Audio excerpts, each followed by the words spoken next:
Hey, what's up everybody, this is Muth24, and this is part 3 of my review of the Master Grade Crossbone Gundam Full Cloth. You can check out the previous two parts and the links I'm going to provide here, but for this part I'm going to be going over the full cloth itself, and then give you guys my final thoughts on the kit.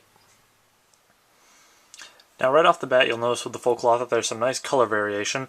These little tooth-looking things, or claw-looking pieces, I don't really know what they're supposed to be, but they can move back and forth on a hinge there.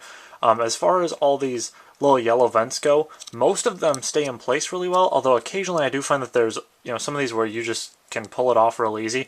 It's not like you're going to be able to shake it and knock it off, but it is one thing to note that's kind of interesting.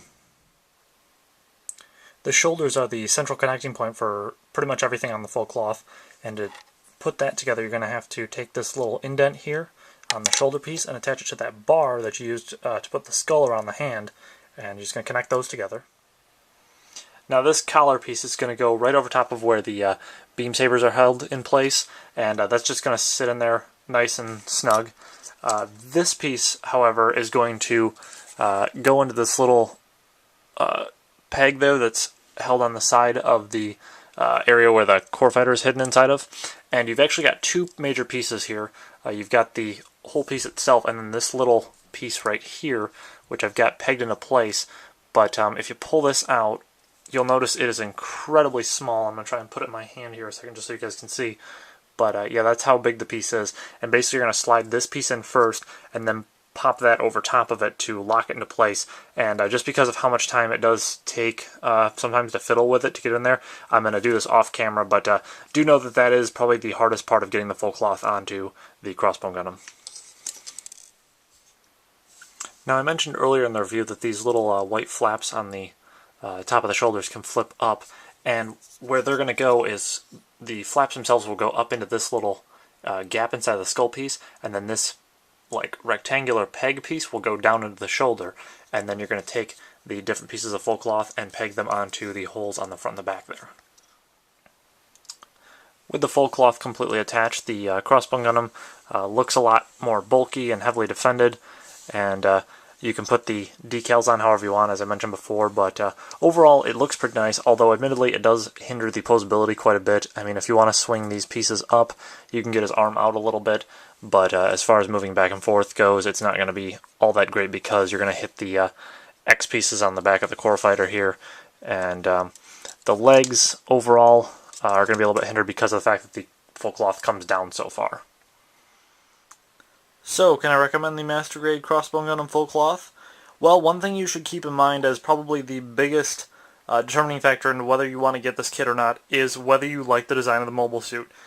There are some shortcomings with this kit. As I mentioned before, not all of the weapons work to their full potential. The Peacock Smasher tends to weigh the arm down quite a bit. The screw whips don't stay into place all that well, and neither does the beam shield. But as for the rest of the weapons and accessories, like the heat daggers, the beam Zanber, the Zanbuster, the brand markers, etc., they all tend to work pretty well. And a lot of that has to do with just how well this kit is engineered. Just the inner mechanics of everything are nice and solid, but you can still get some good posability out of them. At 4,500 yen, the Crossbone Gundam is really an impressive package, especially when compared to some larger, less detailed kits that don't come with nearly as many accessories, even if some of these are quite a bit older. Now, if you've only built high grades before, or you've never built a Gundam kit at all, I can't really say I'd recommend the Master Grade Crossbone Gundam because of the fact that it's so much more complex and intricate in its design than a lot of other Master Grades. But if you have built a number of Master Grades beforehand and are feeling comfortable with it, and you want to build something different, a little bit more challenging, I definitely recommend the Master Grade Crossbone Gundam.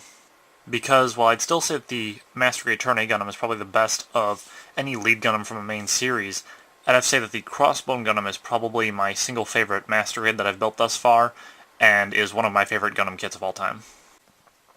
Now, there's only a slight difference in price between the Vercow release and the full cloth version, and to my understanding they're pretty much the same kit with a few alterations here and there in terms of the weapons and accessories more so than anything else. But basically taking that into consideration if you are looking at getting one version or the other. So that's pretty much it for the Crossbone Full Cloth review. Don't forget to rate and comment below, subscribe if you like what you see, and with that, I will see you guys next time.